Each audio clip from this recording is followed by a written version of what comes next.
கல்வி வைப்பாய் என்று மனக்கோட்டை கட்டியிருந்தேன் மகனே. உனக்கு கல்வி வைக்க நிலைக்க என்னை தள்ளி வைத்து விட்டாயே மகனே. நீ பிறந்து விட்டாய் என்று 30 தேவர்களை 44,000 ரிஷிமார்களை மன்னமிட்டு அபதமிட்டு எல்லாரும் வாழ்த்துக்களும் நீ பெற்றாயடா மகனே. இந்த தாயிடமிருந்து பிரிந்து போய்விட்டாய் மகனே. உன் தந்தையார் எங்க இருக்கின்றார்? இந்த செய்தியை சொல்ல வேண்டும் என்று நினைக்கின்றேன் மகனே. நம்மை அடிமை கொண்ட வேதியர் விடிவருக்குள் அல்ல என்றார். 1000 பைசலிய குற்றத்துக்கு ஆளாகி உணவாய் சந்தி என்று கட்டளை விட்டார். நான் கொல்லி வைத்து விட்டு உன்னை தகனம் செய்து விட்டு இப்பொழுதே நான் செல்ல வேண்டும் மகனே. கொல்லி வைக்கவே மகனே,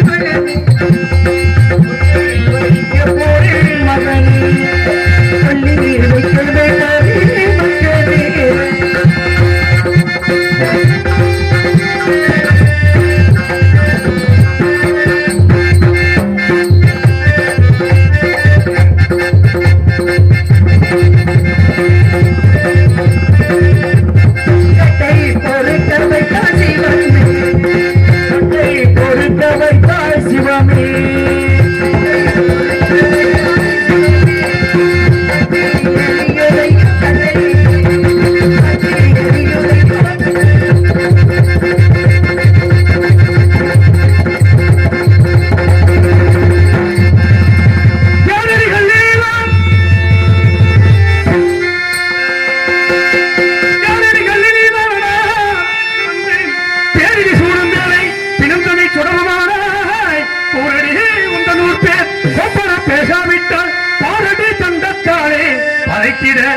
காட்டு தோன்றி இணைஞ்சால் மாண்டான் ஐயா ஐயா ஐயா. நையுறுதனிலே தாங்கி நான் இந்த சுடலை நோக்கி கொல்லியே வைக்கிறது கோபத்தை பெருபேர் ஓட்டி ஐயா ஐயா ஐயா ஐயா. நான் கள்ளி மல்ல, கபடி மல்ல, திருடி மல்ல, எந்த நோக்கமில்லை ஐயா. இறந்த மகனை தகனம் செய்ய இந்த இடத்தில் வந்தேன் ஐயா. கவலைந்து உண்டு என்று கனவில் புரியேன் ஐயா.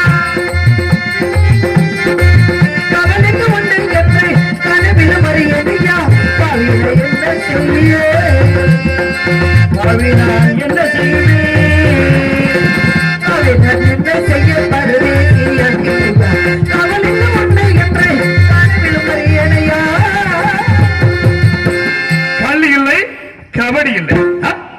எங்கிருந்து எங்கே வந்தாய் இந்திரஜால கல்லியே, எங்கிருந்து எங்கே வந்தாய் இந்திரஜால கல்லியே கல்லியே, எங்கே வந்தாய் இந்திரஜால கல்லியே இந்திரஜால கல்லியே, எங்கிருந்து துள்ளியே,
செய்தாலும் அவளையும் நான் கேள்வி கேட்பேன்.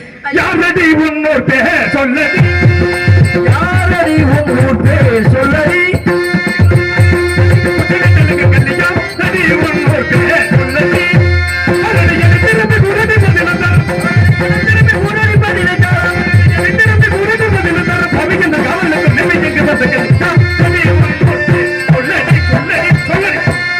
தெரியாத ஒரு பெண்ணை பார்த்து வாடி என்று பாடி என்று வழிக்கு வந்தபடி எல்லாம் பேசுவது நீதி தவறு பேசாதே.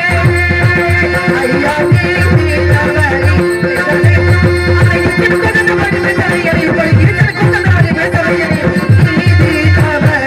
பேசாதே.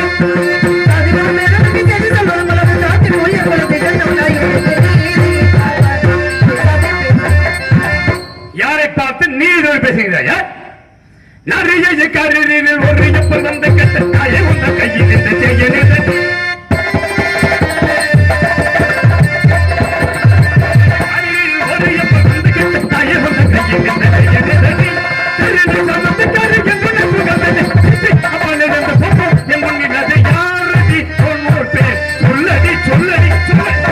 மெய்ப்பதரவே பிள்ளை என்கிறானே ஐயா இந்த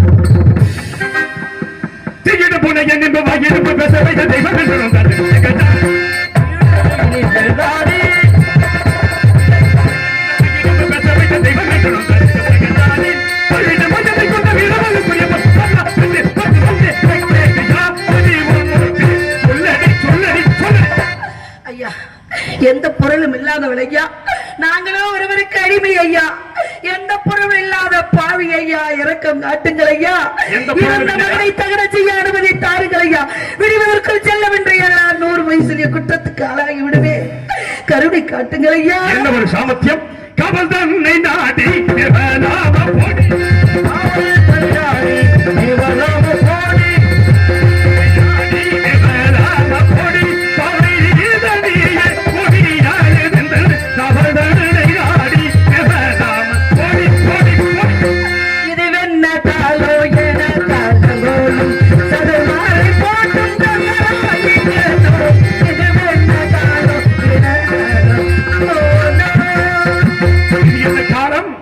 ஏன் இந்த கோலமா வந்து இஷ்டமாய் கொண்டிதன்னை இட்டனம் என்று இஷ்டமாய் பேசுகின்றாய். நீர்மொழி சமத்தை தூக்கி ஓட்டமாய் எடுத்து செல்வாய் கல்விதாரா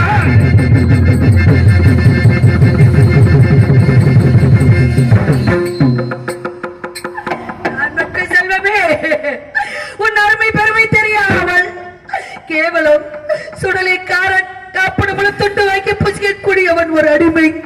என் பிள்ளையை காலால் எட்டி விரைத்து விட்டாரே ஆசை மகனே, மன்னித்து விடலாம். ஆசை மகன், நேச மகன், பாச மகன், மகனே ஆசை மகனே, நேச மகனே, அடி மகனே மகனே என்று சிகிதாரை ஏற்றி பகவானை நினைக்கிற என்னடி, பகவானை நினைக்கிற என்னடி,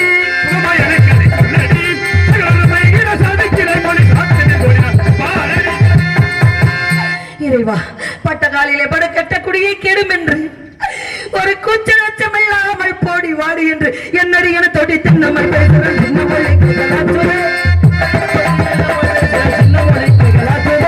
என்னடி என தொடி தின்னமல் பேசுகிறேன். தின்னம் மொழிக்கு கலாச்சது என் மன்னன் என் மன்னவர் பாவத்தை மனமான பூசித்தேன் மயானத்தை நிற்கதி ஆச்சு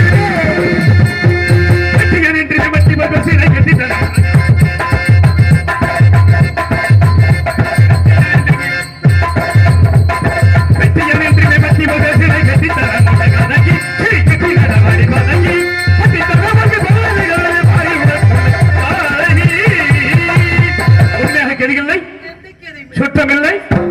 இந்த குழந்தை நீ பெற்ற குழந்தை தான். நான் பெற்ற செல்வனையா. அப்படி என்றால் பதி எங்கே? பதி இதோ வந்து விடுகிறேன் என்று சென்றார். என்கிறாரோ தற்சமயம் இல்லை ஐயா, நம்புங்கள் ஐயா. என்னை பதி இருக்கிறார், ஆனால் தற்சமயம் இங்கே இல்லை. இப்படி இவர் வெண்ணொருத்தி இந்த காசி மாநகரத்தில் இருக்கிறார். ஆமா. என்ன இது நம்பி உங்கள் கழுத்தில் ஏதோ ஜொலித்துக் கொண்டிருக்கிறது. என்னவென்று பார்க்கிறேன். பார்க்கலாம். என்னிடம் வேண்டுமில்லை ஐயா.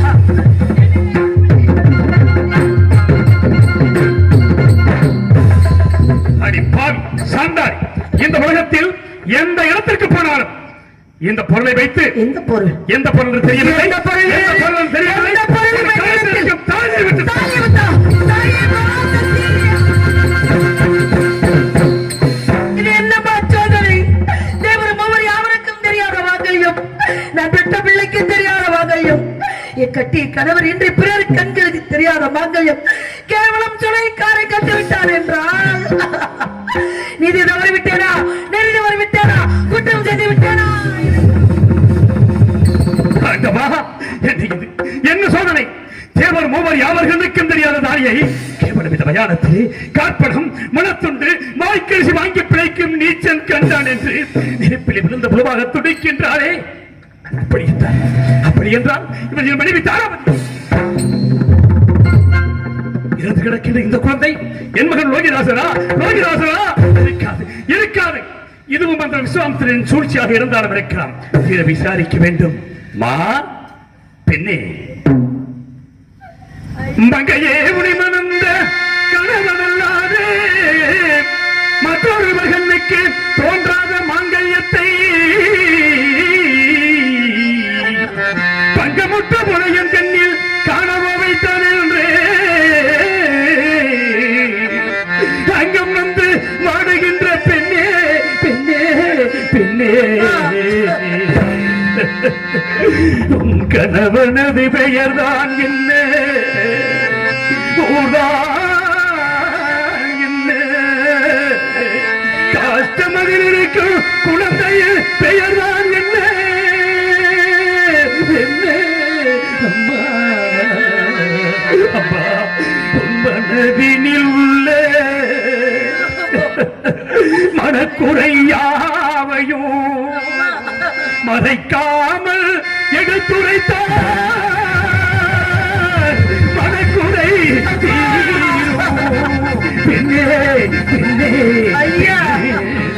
அம்மா. நீ யார்? எந்த ஊர்? எந்த நாட்டைச் சேர்ந்தவர்? இந்த குழந்தை யாரம்மா? உன் கணவன் யார்? எனக்கு ஒரு மகன் சொல். ஐயா, கட்டையில் வைத்த பிணத்தை காலால் ஏற்றி உதைத்தீர்களே. நான் பெற்ற மகனை தகன செய்ய அனுமதித்தார்கள் தார்கள் என்று கேச்சி கதறிக் கொண்டிருந்தேனே, உங்கள் மனம் இறங்கவில்லையே. என் பிள்ளையை காலால் எட்டி உதைத்து விட்டு ஊர் என்ன, பேர் என்ன, ஊர் என்ன என்று கேட்கிறீர்களே. நான் எந்த ஊரையா சொல்ல? நான் எந்த கதையா சொல்ல? பட்ட கதையை சொல்லவா? பிறந்த கதையை சொல்லவா? இந்த பாவி உலகத்தில் பிறந்த கதையை சொல்ல நான் எதற்கு சொல்ல வேண்டும்? நான் ஏன் சொல்ல வேண்டும் என்றால் எனக்கு வேறு வழி தெரியவில்லையே. தாயே பராசக்தி, இது என்ன மாச்சோதனை? ஐயா, என் கதை தெரிய வேண்டுமா? நான் பெற்ற மகன் யார் என்று தெரிய வேண்டுமா? சொல்கிறேன் ஐயா, என் கதையை கேட்ட பிறகாவது நான் பெற்ற மகனை அனுமதி தகனம் செய்ய தருவீர்கள் என்ற ஒரே நோக்கத்தோடு சொல்கிறேன் ஐயா. கேளுங்கள் ஐயா, கேளுங்கள், கேளுங்கள். யாரன என்று கேட்ட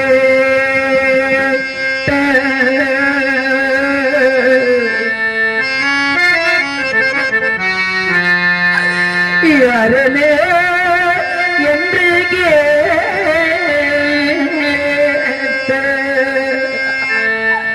நான் யாரன என்று கேட்ட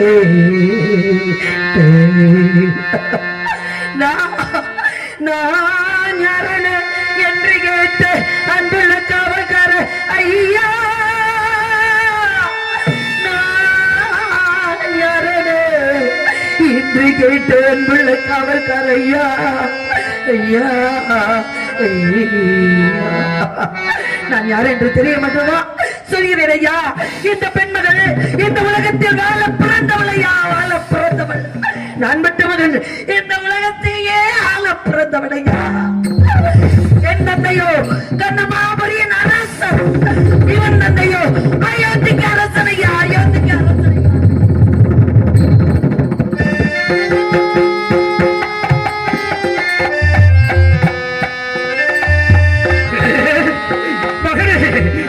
இறந்து விட்டாயா இறந்து விட்டாயா சூரிய குலம் என்றோடு காந்தரம் அழிந்து போச்சு காரியம் என்னவாச்சோ கௌசை கந்ததைக்குள்ளாச்சோ ஐயோ ஐயோ ஐயோ கோரினா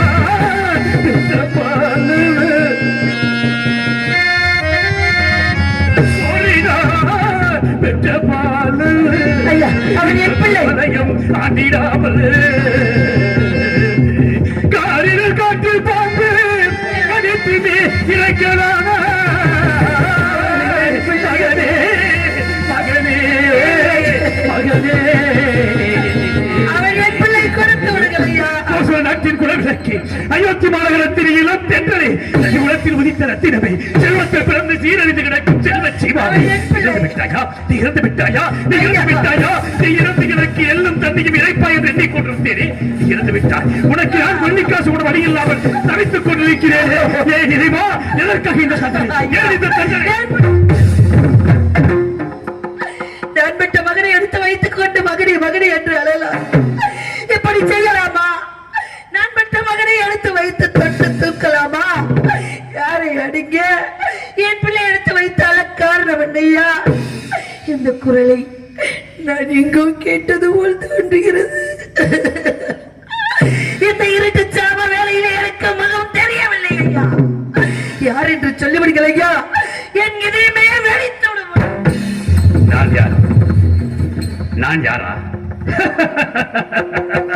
ஆட்டமா இறைவா எத்தனையோ துன்பத்தை கொடுத்தாய் அத்தனையும் தாங்கிக் கொண்டேனே அதற்காக கட்டிய மனைவியை கணவனை பார்த்து யார் நீ யார் நீ யார் என்று சொல்லுகிறாரே யாருக்கு யார் மனைவி எப்படி புரிய வைப்பேன் என் கண்மணியே என் கண்களுக்கு கண்கொள்ளாத ஆச்சாரம் செய்த கற்பு கலசியே உயிரோடும் உயிரோடும் கலந்திருந்த இந்த மடிந்த மயானத்தில் மாற்றம் கொண்டிருக்கும் மாசற்ற மாணிக்கமே என்னை தெரியவில்லையா என்னை தெரியவில்லையா என்னை தெரியவில்லையா என்னை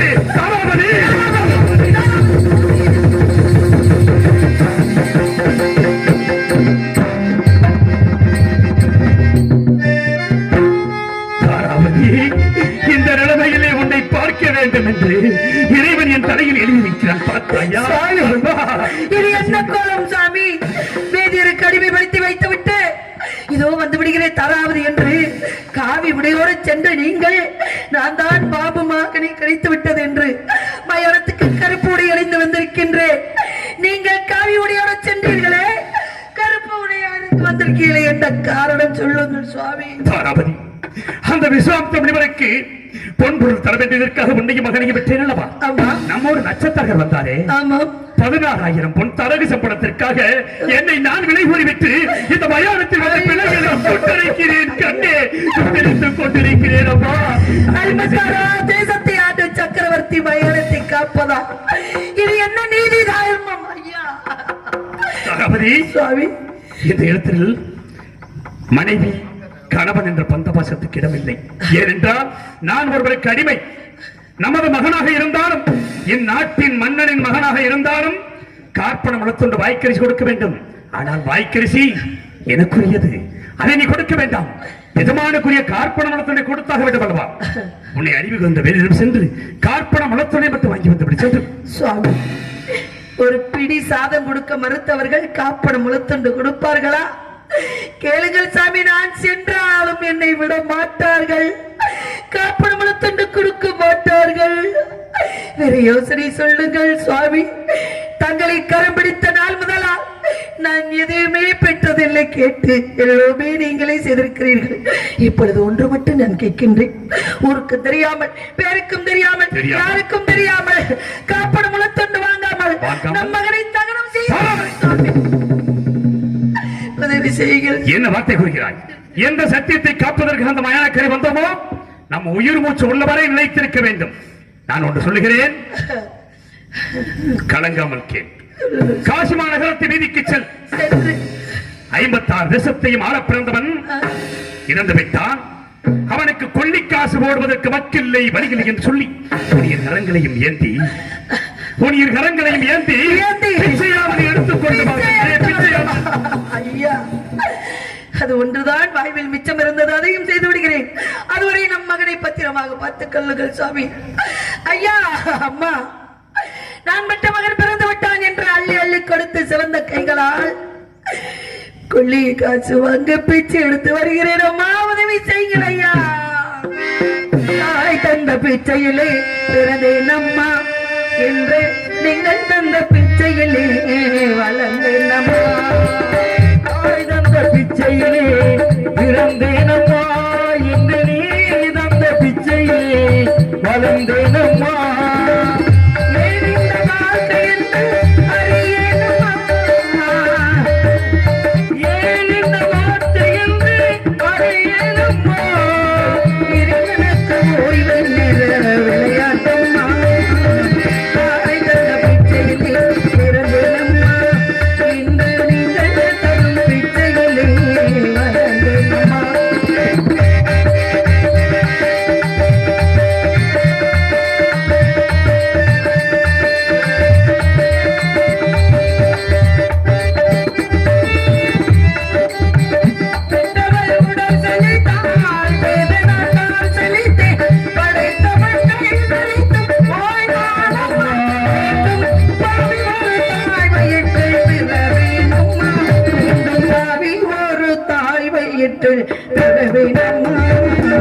தாய் தந்த பிச்சையிலே பிறந்தேன் அம்மா,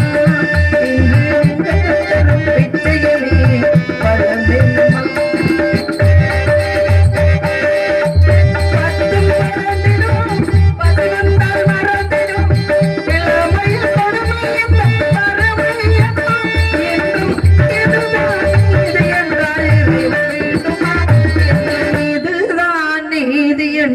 இறைவன் வேண்டுமா தாய் தந்த பிச்சையிலே விருந்தேன் அம்மா,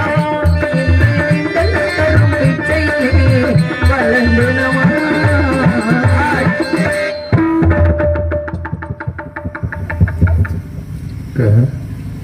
என்ன தைரியம் உனக்கு? காசுராசன் மகன் கனகவேந்தனை கழுத்தில் அடிச்சு கொண்டு விட்டு பிச்சை எடுக்கிற நடிக்கிறியே. எந்த தவறும் செய்யவில்லை மகனே. மகனானா உனக்கு? ஆமா. வெட்டியே கொடுவேன். பெரிய கொலகாரம் தெரியுமில்ல. நான் சென்று வருகிறேன்.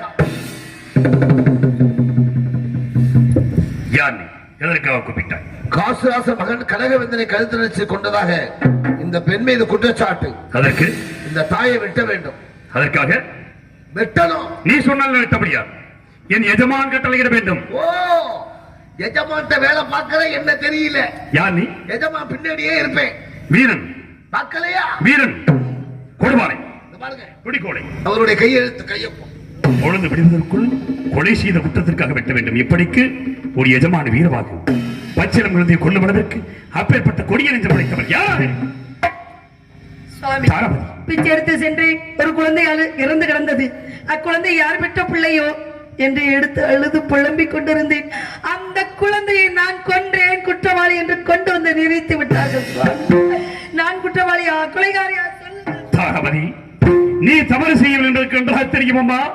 உன்னை எப்படி வெட்டப் போகிறேன் என்றுதான் மனம் கலங்குகிறது. பெற்ற மகன் இறந்து விட்டான். கட்டிய மனைவி நீயாவது இறுதி வரை என்னோடு இருப்பாய் என்று எண்ணிக்கொண்டிருந்தேன். ஆனால் நீயும் உன் வாயால் வெட்டுங்கள் என்று சொல்லுகிறாயே. அடி வண்ணக்கிளியே, இங்கு தன்னந்தனியே என்னை விட்டு விட்டு போக சம்மதமா?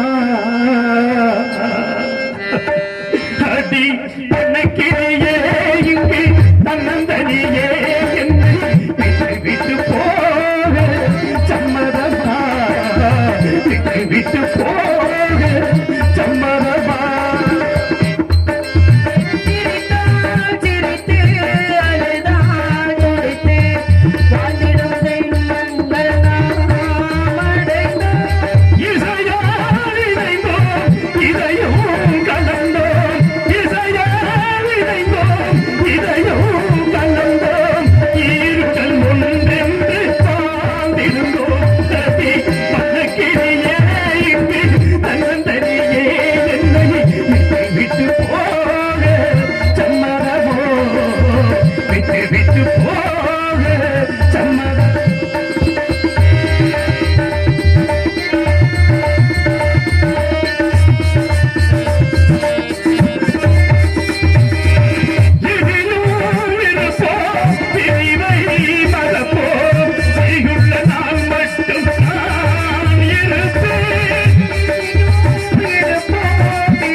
போகிறாயா?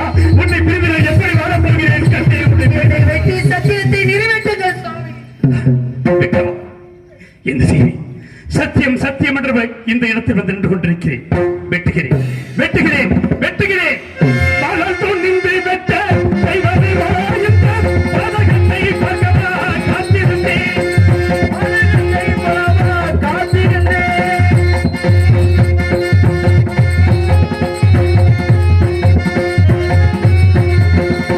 ஆவி பகருதடி கண்மணியே இந்த அநியாயம் காணுதடி பெண்ணரசே.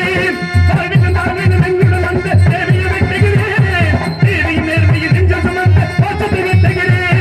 என் மனைவியை வெட்டுகிறேன். என் மனைவியை வெட்டுகிறேன். மனைவியை வெட்டுகிறேன். என் உயிரை வெட்டுகிறேன். தாராபதி, என் மனதையெல்லாம் கட்டுப்படுத்தி உன்னை கொலை செய்ய போகும்போது மலர்மலவன் தடுக்கிறதே. சாவதற்கு அஞ்சு விட்டாயா? அஞ்சலி சாமி, மறுபிறவி ஒன்று இருந்தால் தங்களுக்கு நான் மனைவியாக வர வேண்டும். நம் இருவருக்கும் லோகிதாசன் மகனாக பிறக்க வேண்டும். இந்த மக்களுக்கு தாங்கள் தலைவனாக இருந்து அவர்களுக்கு தொண்டு புரிய வேண்டும் என்று பெண்தானே சிறு ஆசைப்பட்டு விட்டேன். மன்னித்து விடுங்கள் சுவாமி. தாராபதி, இந்த பிறவியில் என்னை அடைந்து நீ பட்ட துன்பம் போதாதா? பிறவாத வரம் வேண்டும் என்று வேண்டிக் கொண்டு சென்று அமர். ஹரிச்சந்திரன் மனைவி என்றால் வெட்டுகிறானா அல்லது விட்டு விடுவானா என்று என்னை சோதனை செய்து பார்க்கிறாய். வெட்டத்தான் போகிறேன். வெட்டண்டையும் உண்டாக போகிறாள். உடலில் இருந்து வருகின்ற ஒவ்வொரு ரத்தமும் கட்டிய மனைவியை கொண்ட பாவி என்று இந்த உலகமெல்லாம் என்னை படித்து பேசப் போகிறது. அந்த அரும்பெரும் காட்சியை நீ காண வேண்டாமா? என் மீது கருணை இருப்பது உண்மை என்றால் என் கண்ணெதிரே தோன்ற வேண்டும். நான் காத்த சத்தியம் நிலைத்திருக்க வேண்டும். சத்தியமே ஜெயம், சத்தியமே ஜெயம், சத்தியமே ஜெயம். மனைவியை வெட்ட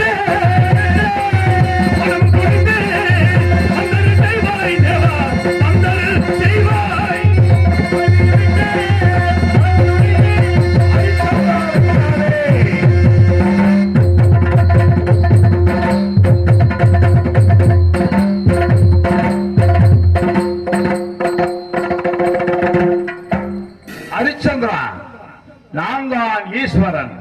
இதோ 33 கோடி தேவர்களும் 48,000 ரிஷிமார்களும் உங்கள் கண்ணிற்கு காட்சி அளிக்கின்றோம். நாங்கள் நடத்திய சோதனையில் வெற்றி பெற்று விட்டார். நீயே உத்தமன், நீயே சத்திய வேந்தன். ஹரிச்சந்திரா, இதோ இருந்து கிடக்கும் காசிராசன் மைந்தன் கனக வேந்தனையும் உனது மைந்தன் தேவதாசை உயிர் பெறச் செய்கின்றோம். உனது நாட்டிற்கு சென்று சந்தோஷமாக ஆட்சி புரிவாயாக. அப்படியாகட்டும் சுவாமி. ஆடுகின்றான் அடி தில்லையிலே, ஆடி பாதவனே எல்லையிலே. திங்களுமாடு குளமுமாடு திரிசடை நீரொரு தங்கையுமாடு ஆடுகின்றான் அடி தில்லையிலே.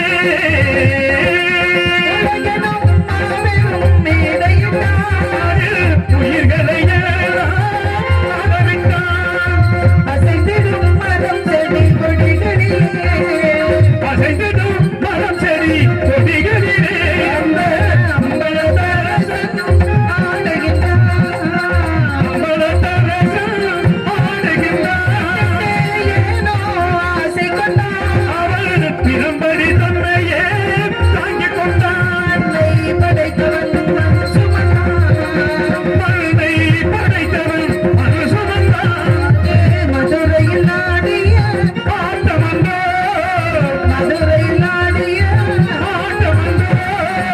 தந்தையும் தாயும் போல், அவன் இருப்பான், தந்தையும் தாயும் அவனுக்கில்லை அண்ணால் தொடங்கி இந்நாள் வரையில் ஆடிய ஆட்டம் முடியவில்லை, அவனின்று எதுவுமே நடக்கவில்லை. எடுத்த காட்டு நீதிலையிலே. அதை பழமமே அவன் வேலையிலே. நன்மை செய்வான் அருள் பறிபோரிடும். அரணறிவோர் எழுதத்தானடி இல்லையிலே.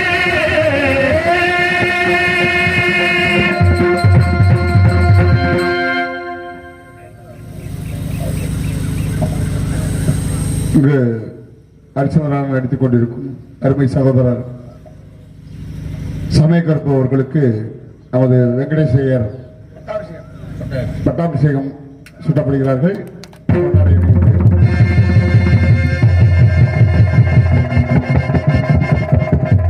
இங்கு சந்திரமதியாக நடித்துக் கொண்டிருக்கும் மேகலா அவர்களுக்கு பட்டாபிஷேக பொன்னாடாக அறிவித்து வெங்கடேஸ்வரர் சார்பாக அறிவிக்கப்படுகிறார்கள்.